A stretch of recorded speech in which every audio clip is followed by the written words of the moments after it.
music, heritage fiddle music, that has been featured here at the Golden Fiddle Awards today is really, really important to our building up an Australian roots tradition that can then inform traditions that come afterwards. I mean, there's so much different music, but I find it's very sad if we're losing our first couple of steps in this country with the music being played in the 1900s.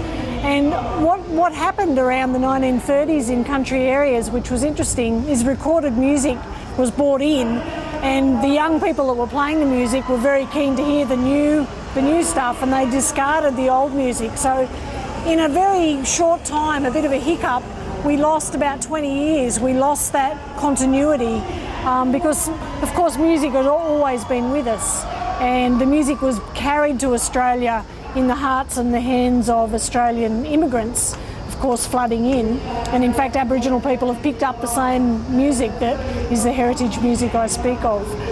So it's a very important thing to be including from now on, I reckon.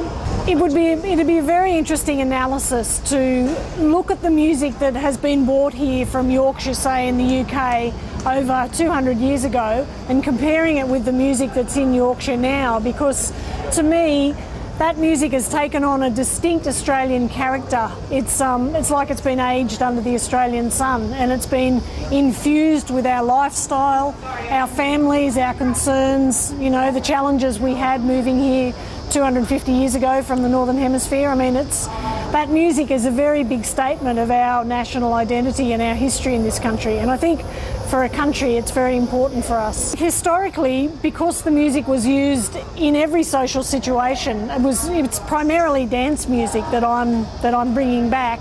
It's like they're like endangered species, these tunes for me.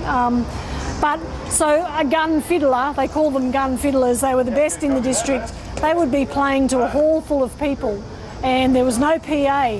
So they had amazing style and technique to be able to project the music, and often in isolated rural conditions, which were, you know, everywhere in Australia. There weren't a lot of people who were in the band, so a gun fiddler, a good fiddler would influence the musicality of each region, and each region was defined by how far you could ride a horse in a day, basically. So the regions were quite small, and my research shows that there were distinct musical fiddling styles in each region, even if it was only 100 miles away.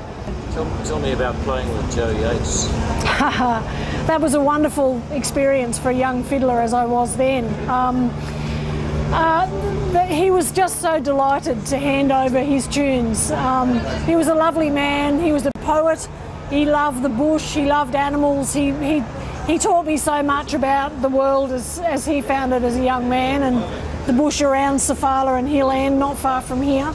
Yeah, so it was such a treat. His bowing technique was very, very original, and the music is quite quaint, quite unique. But of course, in those days, it was a popular style. I've been lucky to work with several wonderful fiddlers.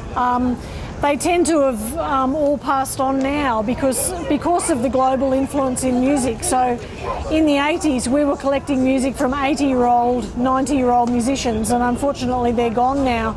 So we're going back through the music in the archives in the National Library, which is our main source of that music that was played freely in the 1900s.